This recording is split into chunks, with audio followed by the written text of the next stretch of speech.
Hello दोस्तों, नमस्कार। मैं हूं अखिलेश और आप देख रहे हैं मेरा यूट्यूब चैनल अखिलेश भट्ट। जी हां दोस्तों, इसमें मैं हूं प्यारेलाल भवन ITU में, जहां पर हिंदी एकेडमी के द्वारा बाल उत्सव का आयोजन किया जा रहा है। कला के रंग बच्चों के संग। ये कार्यशाला पिछले 1 महीने से चल रही थी।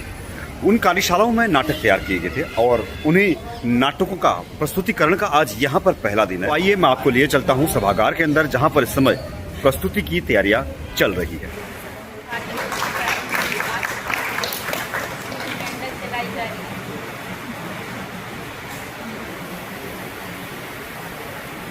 संगीत की मधुर धुनों और बच्चों के उत्साह से भरे इस मनमोहक वातावरण में आपका स्वागत है। आज का ये विशेष अवसर हिंदी एकेडमी बाल उत्सव 2026 का, जहां प्रतिभा, रचनात्मकता और संस्कारों का सुंदर संगम देखने को मिल रहा है। कार्यक्रम का शुभारंभ हिंदी एकेडमी के माननीय सचिव एवं उपस्थित गणमान्य अतिथियों द्वारा दीप प्रज्वलन के साथ किया जा रहा है। भारतीय संस्कृति में दीप प्रज्वलित केवल एक परंपरा नहीं, बल्कि ज्ञान, आशा और सकारात्मक ऊर्जा का प्रतीक है। ये दीपक हमें अज्ञानता के अंधकार से ज्ञान के प्रकाश की ओर बढ़ने की प्रेरणा देता है। आज जब इस पावन ज्योति को प्रज्वलित किया जा रहा है, तब इसके साथ ही बच्चों के सपनों, उनकी कल्पनाओं और उनकी प्रतिभाओं को भी एक नई उड़ान मिल रही है। ये बाल उत्सव केवल एक सांस्कृतिक आयोजन नहीं है, बल्कि बच्चों के व्यक्तित्व विकास, आत्मविश्वास और सृजनात्मक अभिव्यक्ति का एक सशक्त मंच है। दीप की ये ज्योति ज्ञान, संस्कृति और सृजनशीलता का प्रकाश फैलाती रहे। इसी मंगल कामना के साथ हिंदी एकेडमी बाल उत्सव 2026 का शुभारंभ होता है। आज के इस शुभ अवसर पे उन सभी बच्चों को साधुवाद है जो पिछले 1 महीनों से हमारे साथ लगे हुए हैं।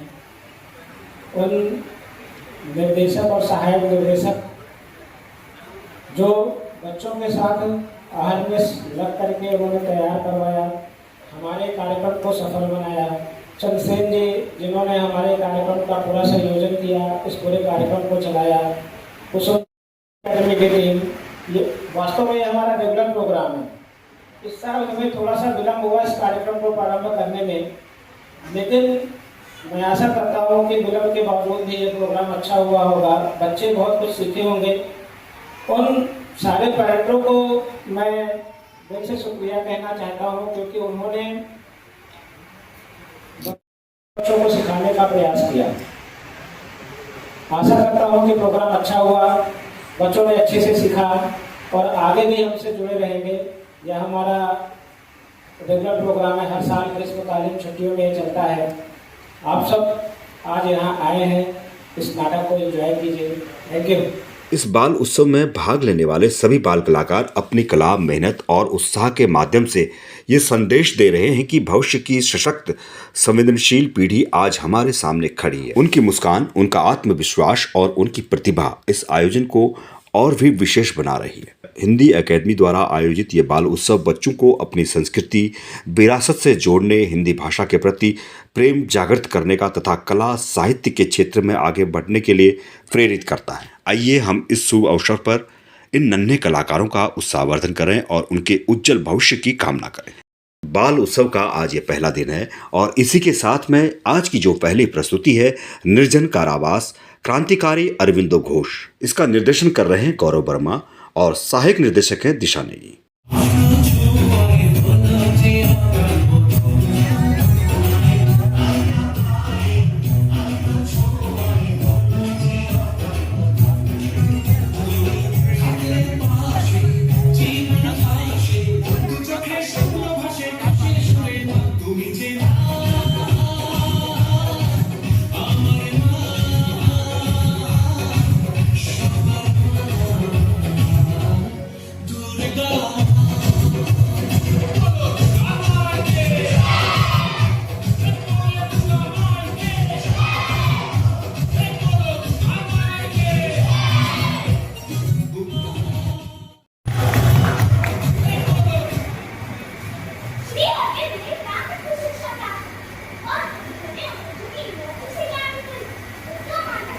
मैंने अवश्य यूनानी और लेटिन भाषाओं में दक्षता प्राप्त करी है, परंतु ज्ञान का उद्देश्य केवल नौकरी बनाई नहीं, मानवता की सेवा करना मेरे शिक्षण भी है।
इस अपराध में वारंट है। चलो कर लो।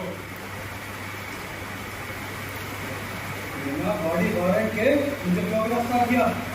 और आपके इंस्पेक्टर ने मेरी बहन के सीने पर गौतम उतार रख दिया और एक हाथ मार दिया।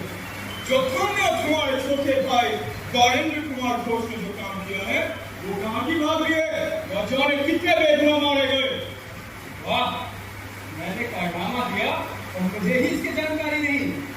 तो लगे हाथ ये भी बता दीजिए ये कारनामा मैंने और मेरे भाई बारिंदर ने कब और कहाँ किया? चलो सब पता चल जाएगा। ऊपर से लेकर नीचे तक की पूरी तलाशी लो। तुमने शायद बीए पास किया है।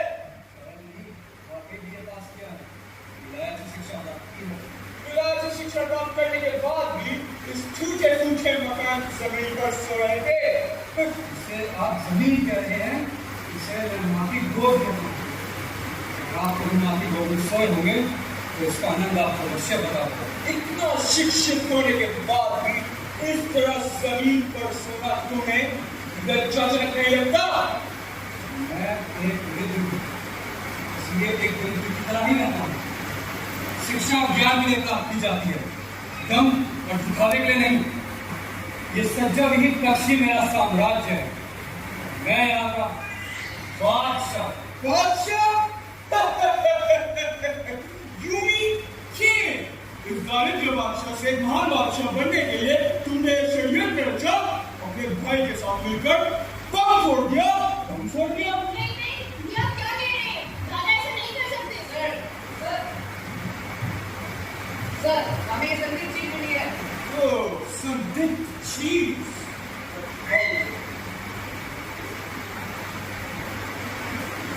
Oh my God! इसको क्या लगता है? नहीं, बिल्कुल नहीं। ये दक्षिणेश्वर की पवित्र मिट्टी है। ये आप तय नहीं करेंगे, हम तय करेंगे। ये दक्षिणेश्वर की मिट्टी है या कोई विस्फोटक? सर, 4 वर्षों की कार्यशाला की भागन राशि हो चुकी है। नीचे के कमरे में से एक साइकिल मिली है जिसके ऊपर उसने लिखा है और उसने मेरे प्रताप पर गोली चली थी। इसे मैं प्रमाण के रूप में लेकर चलना चाहिए। ठीक है, नीचे सारे मौजूद हैं। जी सर। सर, अंदर के बक्से में से ये कुछ पत्र मिले हैं। Yes sir. उधर मारो, गरीब ये।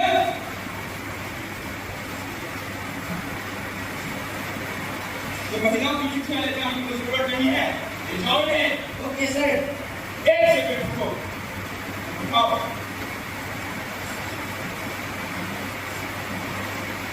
Oh my God! बहुत दिनों से तुम्हारा कोई समाचार नहीं मिला। व्यस्तता के कारण मैं भी पत्र नहीं लिख सका। एक बहुत जरूरी काम के लिए मैंने अपने दोस्त से कहा था। पता करना इसका क्या हुआ? यस, बहुत जरूरी काम। बहुत जरूरी काम पता हो गया। अरे, ये आप लोग क्या कर रहे हो? दादा को कहाँ लेके जा रहे हैं? ऐसे मत करिए।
बिना बॉडी वारंट के मुझे क्यों गिरफ्तार किया?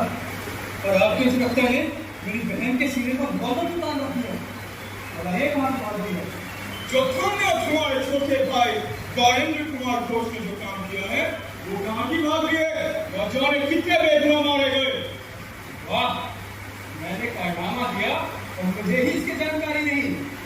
तो लगे आप ये भी बता दीजिए कि ये कारनामा मैंने और मेरे भाई मारेंद्र ने कब और कहाँ किया? चलो सब पता चल जाएगा। ऊपर से लेकर नीचे तक की पूरी तलाशी लो।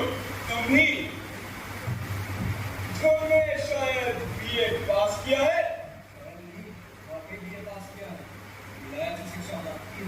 विलायती शिक्षा प्राप्त करने के बाद भी इस टूटे फूटे मकान की जमीन पर सो रहे थे। इसे आप जमीन कह रहे हैं, इसे मैं माटी गोद कहता हूँ। आप कभी माटी गोद में सोए होंगे तो इसका आनंद आपको अवश्य बताऊंगा। इतना शिक्षित होने के बाद भी इस तरह जमीन पर सोना तुम्हें लज्जाजनक नहीं लगता? मैं एक वृद्ध हूँ, इसलिए एक वृद्ध की तरह नहीं रहता हूँ। शिक्षा और ज्ञान के लिए प्राप्त की जाती है, दम और दिखावे के लिए नहीं। ये सज्जा विहित कक्षी मेरा साम्राज्य है। मैं यहाँ का बादशाह। बादशाह? You mean king?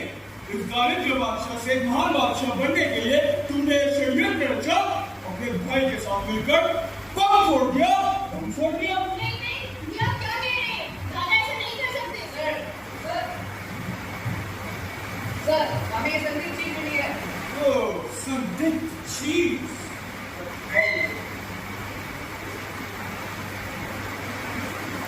Oh my God!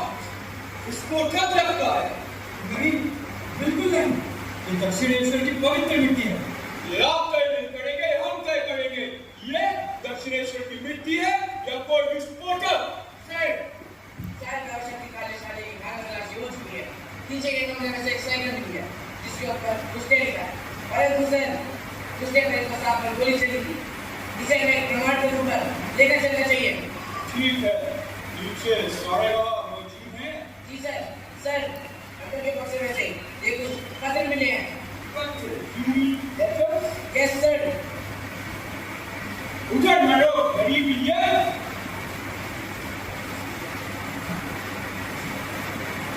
ये महिलाओं की चिट्ठियां ले जाने की कोई जरूरत नहीं है, ले जाओ इन्हें। Okay sir. एक सेकंड रुको। आओ।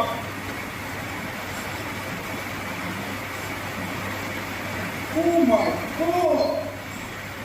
बहुत दिनों से तुम्हारा कोई समाचार नहीं मिला। व्यस्तता के कारण मैं भी पत्र नहीं लिख सका। एक बहुत जरूरी काम के लिए मैंने अरविंद घोष से कहा था, पता करना उसका क्या हुआ?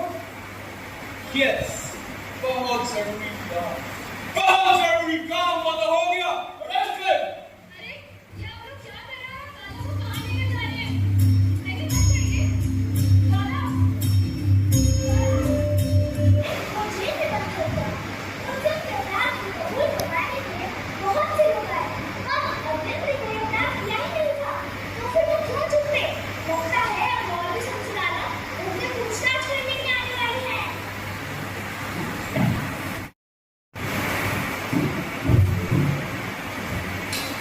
ये लो, दोस्त का ये चाय पी। तुमसे मिलने के लिए भी बहुत ही शौक से मालूम साहब। और हाँ, नंदी से काम मिलेगा, तुमसे मिलने के लिए भी इंस्पेक्टर साहब भी आएंगे। निकले पूछताछ करने के लिए। हाँ, वही पूछताछ करने के लिए। ऐसे 4 लोग पूछताछ कर चुके हैं। अब एक और सही।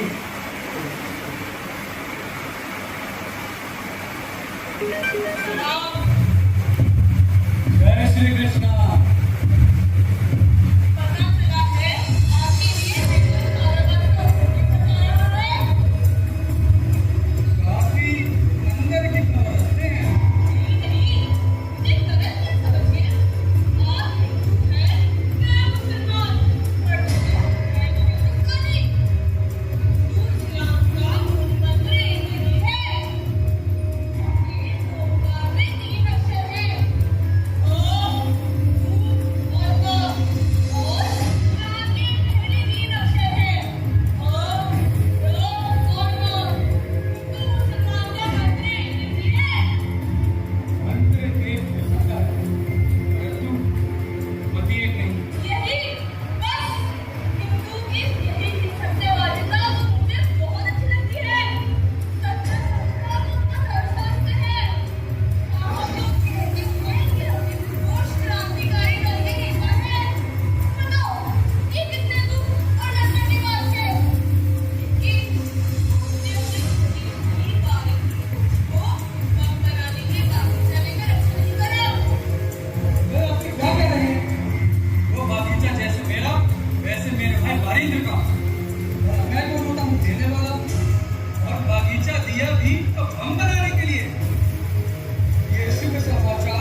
सज्जन ने मुझे सचेत किया, कौन जगह मत जाइएगा, ना किसी से मिलिएगा, क्योंकि कुछ दुष्ट जन आपके खिलाफ षड्यंत्र रच रहे हैं।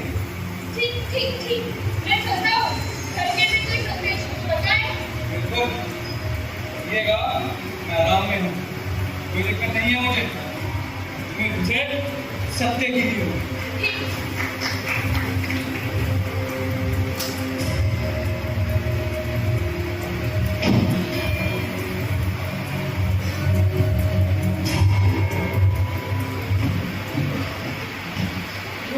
तो तुम ही वो जाने माने अरविंद घोष। तो अब मैं तुमसे कुछ प्रश्न पूछूंगा, सही सही जवाब देना। ठीक है? ठीक। तुम्हारा कौन नगर में किसी से परिचय है? वहाँ गए हो कभी? एक बार वहाँ तुम्हारा घर है? नहीं। ऐसा अमानवीय काम तुमने क्यों किया? कौन सा मान देगा? निर्दोष लोगों की हत्या करने का। तो क्या मैंने की है? हमारे पास प्रमाण है। प्रस्तुत कीजिए। प्रमाण है। ये सच किसे पता? और तुम पर जो हत्याकांड का आरोप लगा है, झूठ है, बिल्कुल झूठ है। इस आरोप को मैं पूर्णतः अस्वीकार करता हूँ। सिपाही, सिपाही।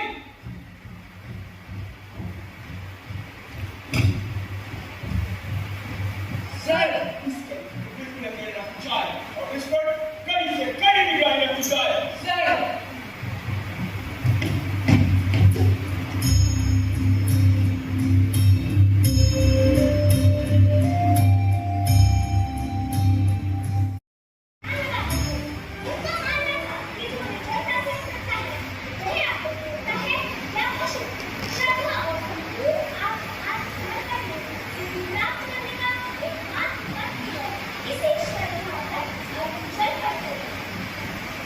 अरे ऐसे प्यार की तरह रहना चाहिए। हाँ बिल्कुल ऐसे, बिल्कुल बढ़िया।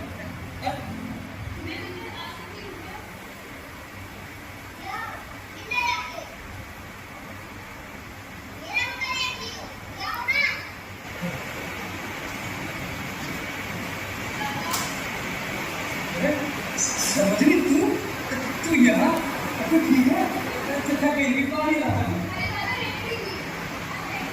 ठीक, क्या कर आराम से बैठ जाओ, आराम से। मुझे तो पहले की सोच रही थी, मुझे मिल गई है। बाकी जो सब ठीक है। कल शिलाट परेड में मैंने भाईंद्र को देखा था।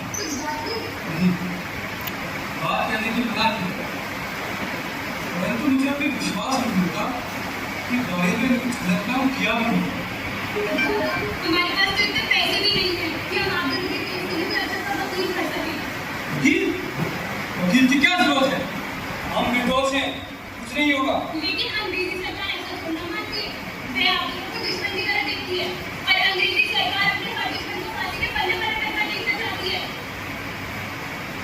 कैसे जंगल में दूसरे की धरती पर क्रूरता से कब्जा करके यहाँ के बादशाह बने बैठे हैं, और यहाँ का व्यक्ति इसे कुछ कहना चाहता है तो राजद्रोही कहलाता है। क्यों गिरा बोलूं? मैं कुछ गलत कह रहा हूँ? मैं चाहता हूँ कि भारत के लोग मेरी बात सुने और ये लोग अंग्रेजों की चाकरी बजाना बंद करें।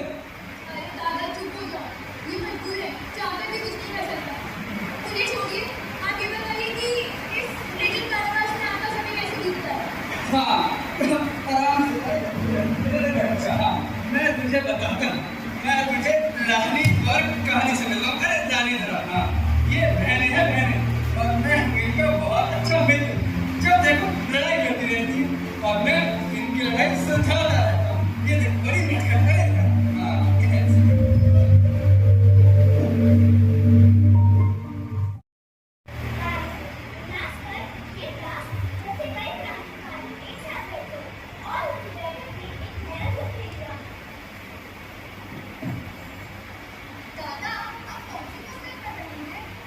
विवेकानंद पुस्तकालय।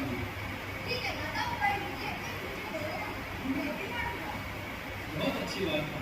लो, बिल्कुल करो, समय का सदुपयोग करो। दादा, आपको एक बहुत जरूरी बात बताना चाहता हूँ। क्या बात है? बताओ।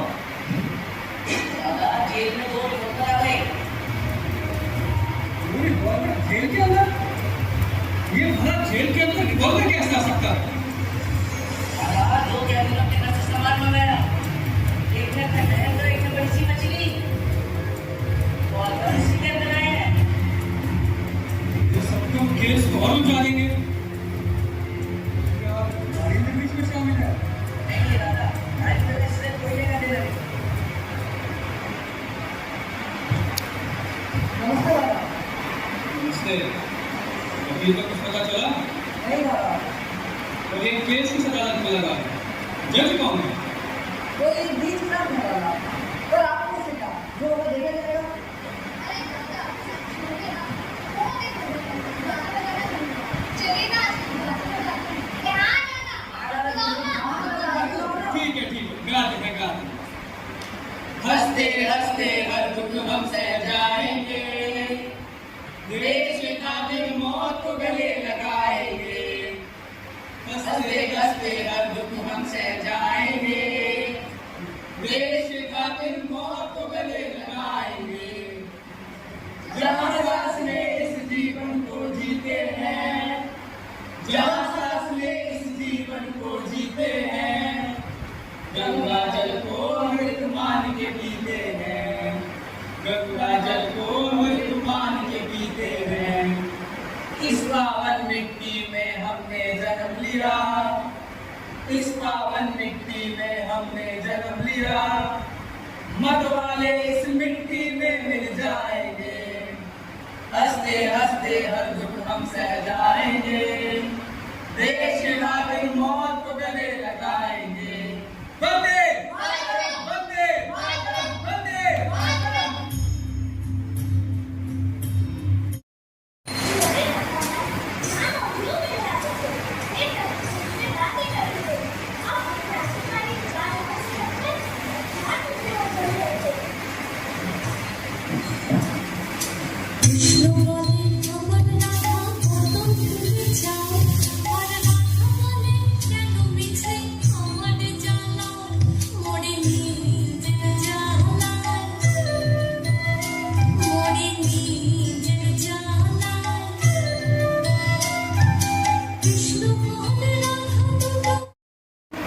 प्रभु, आपके दर्शन से मैं कृतार्थ हूँ।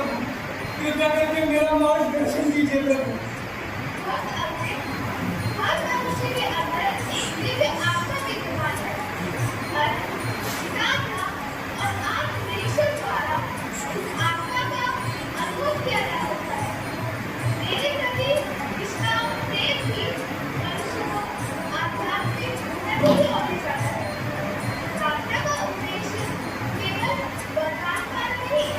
बल्कि उससे प्रेम सहित मिलन है।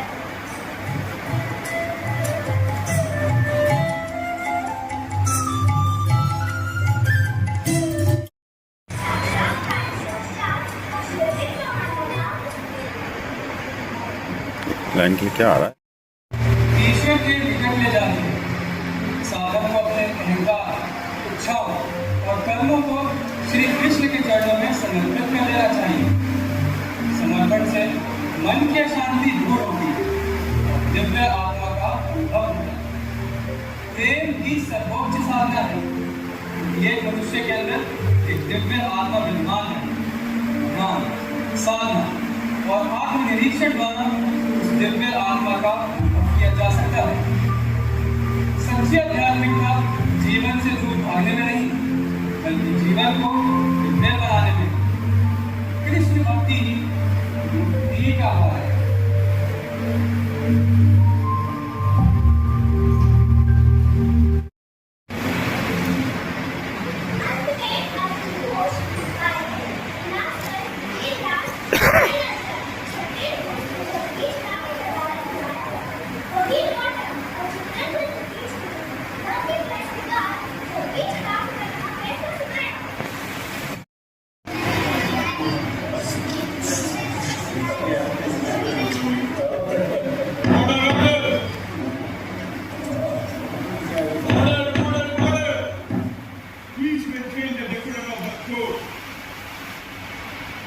दोनों पक्षों की बातें सुनने के बाद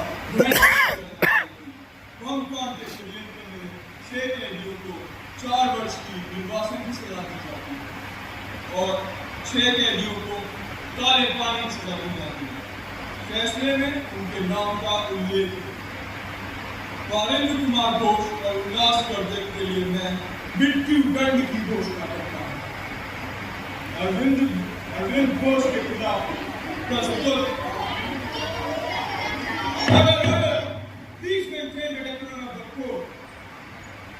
अरविंद घोष के खिलाफ प्रस्तुत किए गए तथ्यों से उनका दोष साबित नहीं होता। मैं अरविंद घोष को सम्मानजनक करने की घोषणा करता हूँ। And the court is adjourned.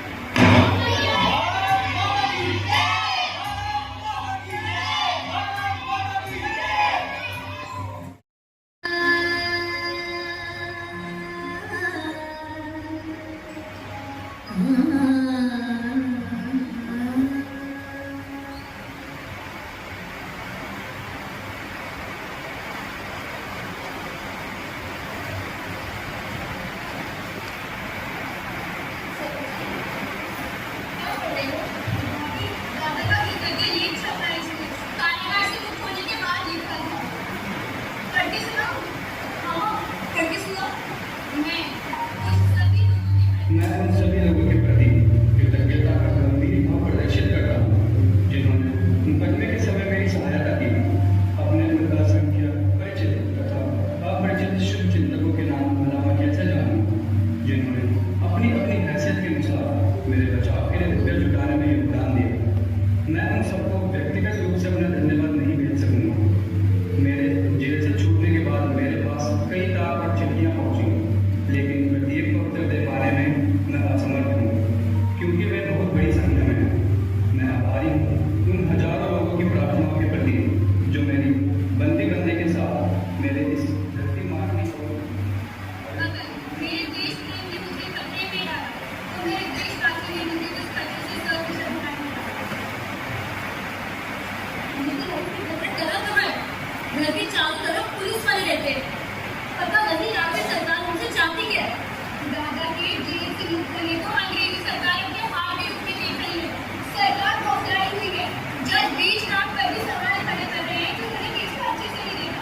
6 महीने बीत गए हैं, लेकिन दस्तावेजों की जांच अभी तक चल रही है।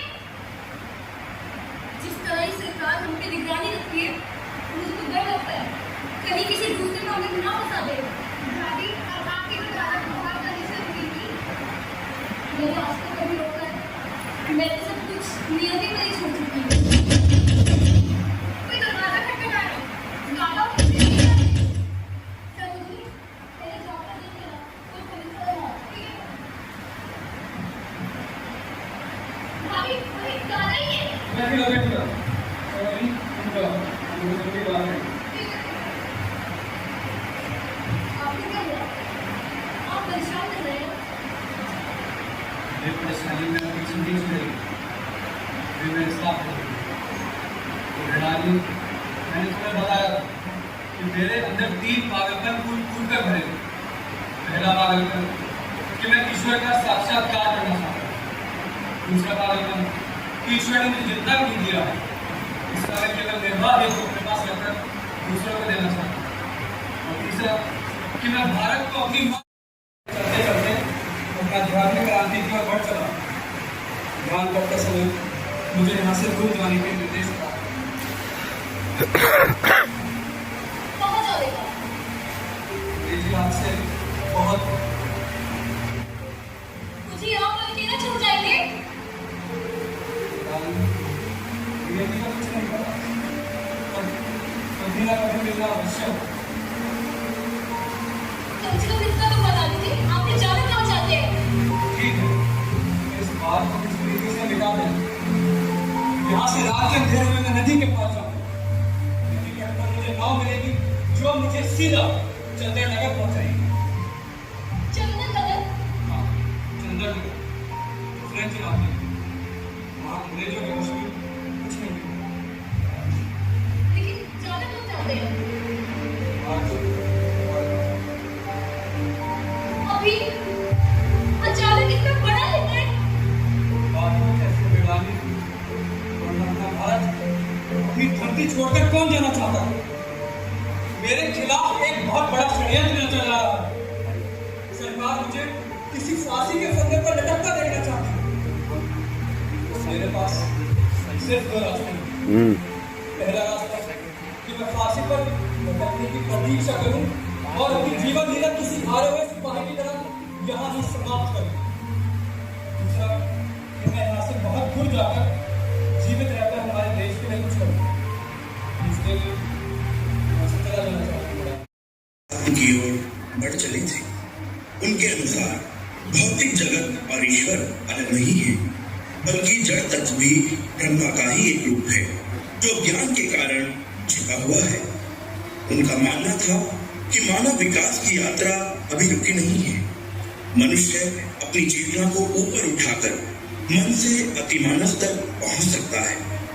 उनका लक्ष्य केवल मोक्ष प्राप्त करना नहीं, बल्कि पृथ्वी पर ही एक दिव्य जीवन की स्थापना करना था।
के लिए रंगमंच नाट्य कार्यशाला है, उसकी पहली प्रस्तुति से आप अभी रूबरू हुए।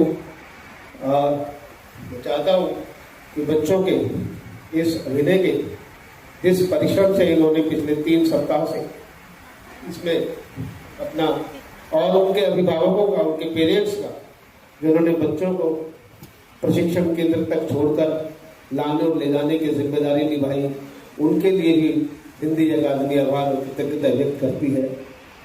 बच्चों के अभिनय के लिए मैं चाहता हूं कि पूरा सदन एक बार जोरदार तालियों से उनका उत्साह बढ़ाएगा।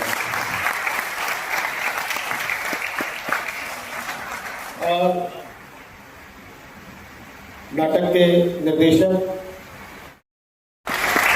जिनके कुशल और बड़े मंझे हुए नाट्य निर्देशन के माध्यम से आपने एक पहली प्रस्तुति एक राष्ट्रवाद को समर्पित यहाँ देखी।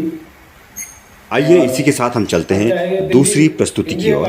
रानी लक्ष्मीबाई, इसका निर्देशन कर रहे हैं विकास बहारी और सहायक निर्देशक हैं संदीप कुमार।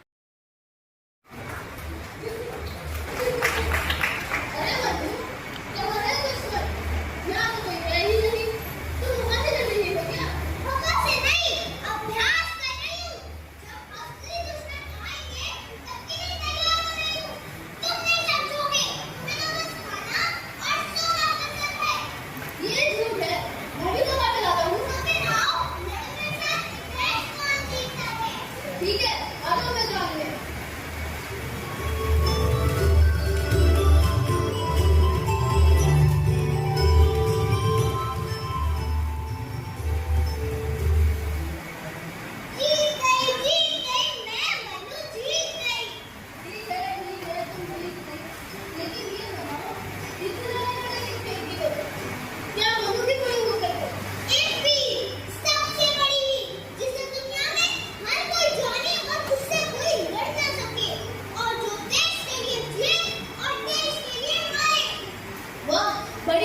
अरे लेकिन मन्नू, लड़कियां थोड़ी वीर होती है, वो तो घर में रहती है। लड़कियां वीर नहीं होती, रानी दुर्गावती कौन थी?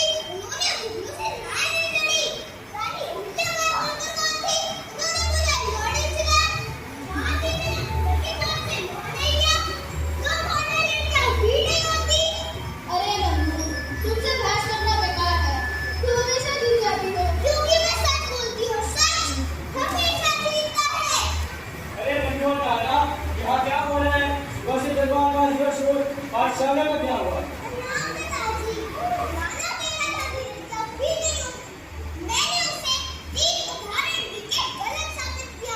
शाबाश बेटा, लेकिन केवल तर्क जीतने से वीर नहीं बनते।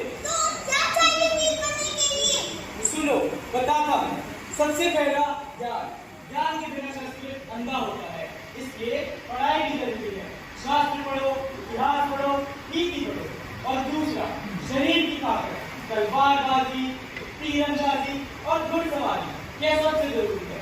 और तीसरा, सबसे जरूरी, ज्ञान की ताकत, दिल की ताकत, हिम्मत, सच के लिए लड़ने रहने की ताकत, चाहे पूरी दुनिया के खिलाफ भी करना जाना पड़े। कहीं तुम्हारे पास है मन्नू? मुझे पता है, गौरव की बेटी को सब पता है। अच्छा, आज पाठशाला में क्या पढ़ा?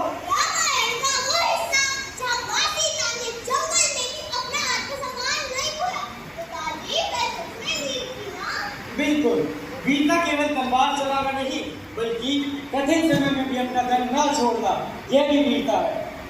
चाचा जी, ये भी बताइए, ये अगले सवाल देखते क्यों है? तिलक क्यों करते हैं?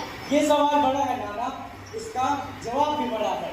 हम भारत के लोग आपस में बट गए, राजा आपस में लड़ने लगे, एकता टूटती चली गई। अंग्रेज शराब थे, उन्होंने हमारी टूट का फायदा उठाया। पहले व्यापारी बन कराए और फिर धीरे धीरे हुकूमत के। चाची, तो बहुत बुरी बात है। हम सारे भारत के लोगों को एक होना चाहिए था। सही कहा, और एक दिन हम फिर एक होंगे, तब अंग्रेजों को जाना ही पड़ेगा। उस दिन मैं भी लड़ूंगी, मैं सबसे आगे रहूंगी और मैं भी लड़ूंगा। शाबाश बेटा, जरूर लड़ना।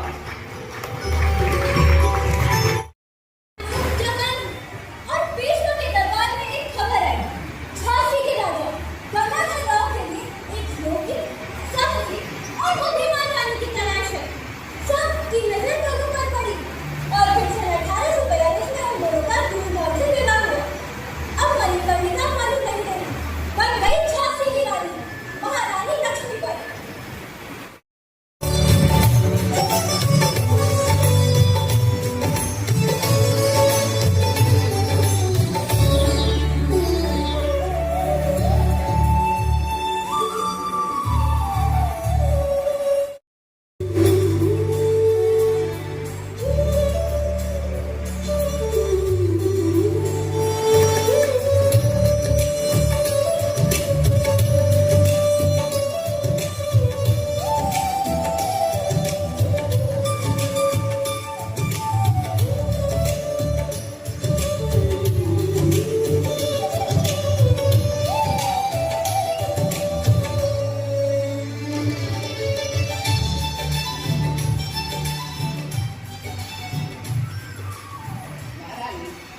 झांसी में आपका स्वागत है।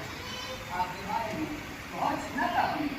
आपकी वीरता, आपका साहस और आपकी न्यायबुद्धि, और देख रहा हूँ सुना हुआ कम था और असलियत उससे भी बड़ी। एक वचन देना चाहूंगी। इस झांसी की एक प्रजा मेरी संतान है। इनकी खुशी में मेरी खुशी होगी और इनके दुख में मेरा दुख। इस मिट्टी की रक्षा करना यही मेरा सबसे बड़ा धर्म है। बस यही वचन चाहिए कभी। झांसी धन्य हो। सुख और शांति में थी। प्रजा अपनी रानी को दिल से चाहती थी, लेकिन शायद ईश्वर को कुछ और ही मंजूर था। सन 1851 में रानी के घर एक पुत्र हुआ। पूरी झांसी में दीप जले, मिठाइयां बांटी गई, जश्न मनाया गया। लेकिन शायद वो नन्ही सी जान मैं 4 महीनों में ही दुनिया से चल गई।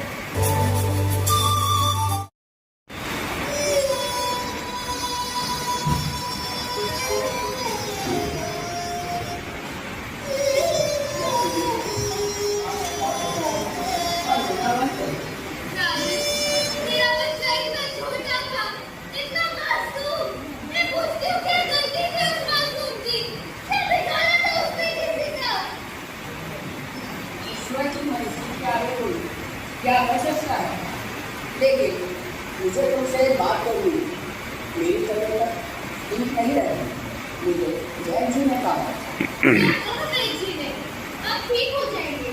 मैं सबसे अच्छे वैद्य को बुलाऊंगी, देश दुनिया से आयुर्वेद की दवाई दिलाऊंगी। मेरे पास अब ज्यादा समय नहीं है और मुझे झांसी की चिंता है। अब आगे क्या होगा?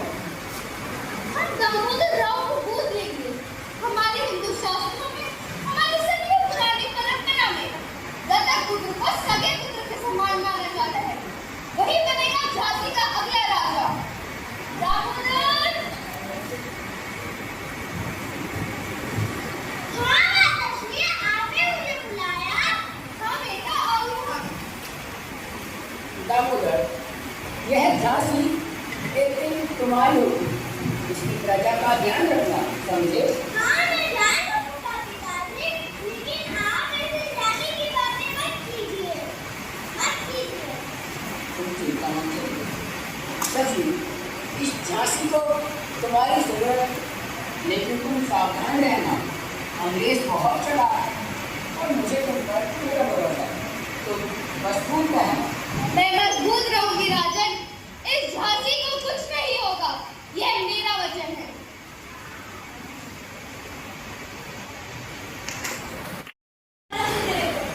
राजा गंगाधर राव अब नहीं रहे। रानी बिल्कुल अकेली हो गई थी, लेकिन टूटी नहीं। झांसी उनका इंतजार कर रही थी। लॉर्ड डलहौजी बहुत चालाक आदमी। उसने एक नीति बनाई, डॉक्ट्रिन ऑफ डेथ। हिंदी में करें तो हड़प नीति, जिसका सीधा ये अर्थ था कि जिस भी राजा का सगा बेटा नहीं होगा, उसका राज अंग्रेज हड़प लेंगे।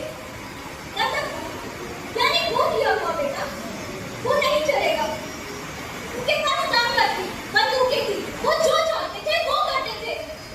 और इसी नीति की आंधी झांसी के दरवाजे तक भी आ गई।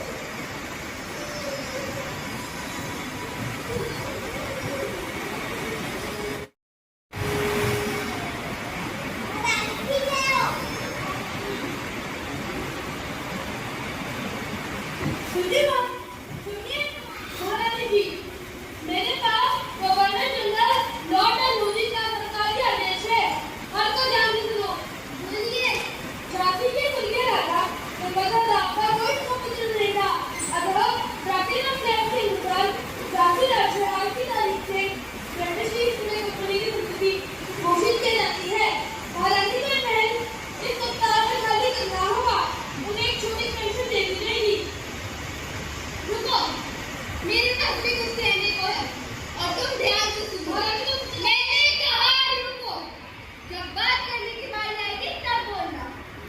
पहली बात, हमारे स्वर्गीय राजा ने मृत्यु से पूर्व दामोदर राव को विधिवत रूप से पुत्र के रूप में स्वीकार किया था। हमारे हिंदू शास्त्रों में, हमारी सदियों पुरानी परंपरा में दत्तक पुत्र को सगे पुत्र के समान माना जाता है। यह दूसरी बात, यह राज्य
सुनिए बात, सुनिए महारानी जी, मेरे पास गवर्नर जनरल लॉर्ड डलहौजी का सरकारी आदेश है। हर को ध्यान से सुनो। सुनिए, झांसी के कुल्ले राजा गंगाधर राव का कोई पुत्र नहीं था, अतः प्लैटिनम फ्लैग के अनुसार झांसी राज्य आज की तारीख से ब्रिटिश ईस्ट इंडिया कंपनी की संपत्ति घोषित की जाती है। हालांकि कोई महल इस सप्ताह में खाली करना होगा, उन्हें एक छोटी पेंशन देनी रहेगी।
सन 1857 महारानी पूरे हिंदुस्तान में आग लग गई है।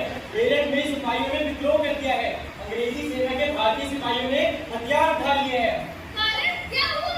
नई एनफील्ड राइफल का कारतूस, उस पर गाय और सुअर की चर्बी लगाई जाती है। सिपाहियों को उसे मुंह से काटना पड़ता है।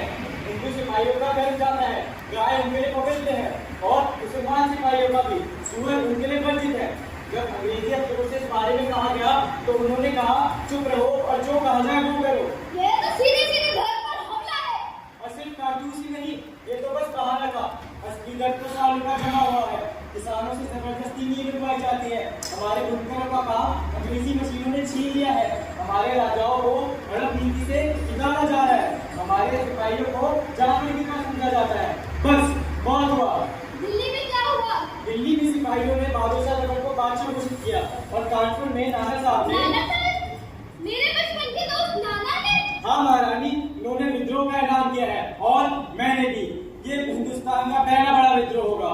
झांसी भी खड़ी होगी। सुनो सब, हर सैनिक तैयार रहे। हर घर से कम एक योद्धा निकलेगा। ये लड़ाई केवल झांसी की नहीं, ये लड़ाई पूरे हिंदुस्तान की लड़ाई है। हर हर महादेव! हर हर महादेव! मारो फिरंगी को! मारो फिरंगी को! भारत माता की जय! भारत माता की जय! भारत माता की जय! की मर्दानी थी, इतिहास के पन्नों पर लिखी अमर उसकी कहानी थी। भारतीय धरा पर जन्मी रानी बड़ी सी रानी थी। झांसी की वो रानी थी, बहादुर थी, मर्दानी थी। ब्रिटिश जनरल न्यूरो एक बड़ी सेना लेकर झांसी की तरफ बढ़ रहा था। हजारों सैनिक, आधुनिक तोपें, बंदूकें, सब कुछ। उसे लगा एक छोटा सा शहर है, 1-2 दिन में घुटने टेक ही देगा। लेकिन वो ये नहीं जानता था कि वहाँ झांसी में एक ऐसी रानी है जो कभी किसी से नहीं डरी है।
से फिर उठेंगे।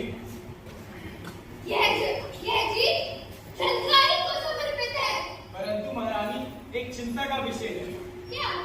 जनरल यूरोस बड़ी सेना लेकर आ रहा है। ग्वालियर पर हमला हो सकता है। आने दो, हम यहाँ से नहीं भागेंगे। हर हर महादेव! हर हर महादेव! अग्रवर! हर हर महादेव!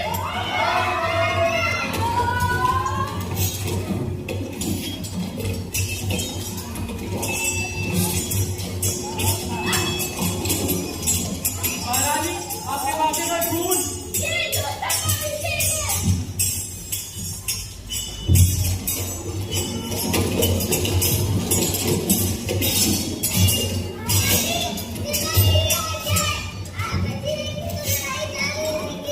सुनो, इस पर की योद्धा की मृत्यु होती है, लहर में नहीं। पेड़ से ज्यादा भागना मुझे नहीं आता। एक बात करो, दामोदर प्रयास सुरक्षित रहेगा। मुझे पता है कि उसकी माँ ने लड़के हुए जीवन दिया।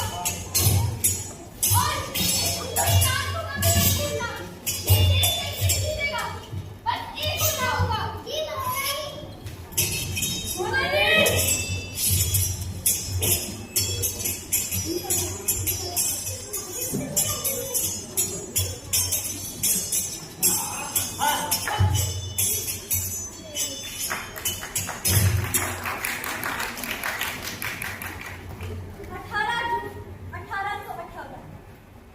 रानी लक्ष्मीबाई ने वीर गति पाई। उम्र केवल 29 वर्ष, लेकिन इन 29 वर्षों में उन्होंने जो साहस दिखाया है, जो बलिदान दिया है, वो 1000 साल की कहानी है। के लिए अपनी जान दे दी। क्या आने वाला भारत मेरी कुर्बानियां याद रखेगा? भारत माता की देश से है प्यार तो हर पल ये कहना चाहिए, मैं रहूं या ना रहूं, भारत ये रहना चाहिए।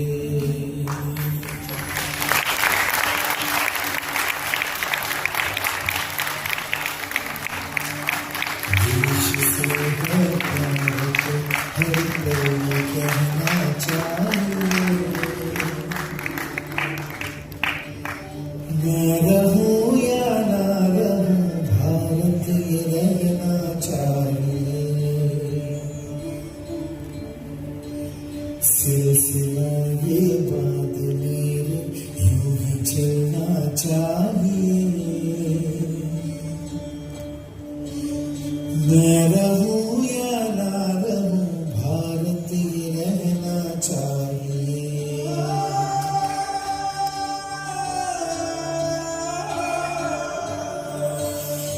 मेरी नस नस का देश से ये प्रेम आँखों से छलकना चाहिए, मैं रहूं या ना रहूं, भारत ये रहना चाहिए।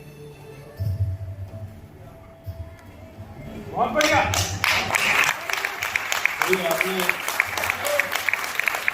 बाकी प्रस्तुति देखी। नाटक का नाम रानी लक्ष्मीबाई और नाटक निर्देशक विकास पहाड़ी और सह निर्देशक यहाँ उपस्थित हैं। और जो कि इस डिजिटल युग में हम संवाद से दूर होते जाते हैं और नाटक हमें संवाद से जोड़ता है, हमारी संस्कृति से जोड़ता है। हमारे बच्चे जब उस किसी हमारे बीच में हिंदी अकादमी दिल्ली के पूर्व सचिव और प्रसिद्ध उपन्यासकार डॉक्टर हरिश्मन बिष्ट जी उपस्थित हैं। मैं उनसे आग्रह करूंगा कि वो मंच पर आए और आज इस प्रस्तुति के सहायक लेट आ रहा है बहुत लेट आ रहा है। हाँ, डायलॉग खत्म होने होने के बाद बच्चे स्टिल हो जा रहे हैं, तब आ रहे थे। मैं तो ऐसे बोल रहा हूँ, ये अपने उनने हिसाब से करवाया। हाँ, निर्देशक को बोलिए। शाखा में इस रंगमंच उत्सव को देख रही है हमारे साथ, उनका बहुत बड़ा योगदान है। हम तो भैया सुरेश जी का योगदान कंप्यूटर है, जैसा फीड करोगे।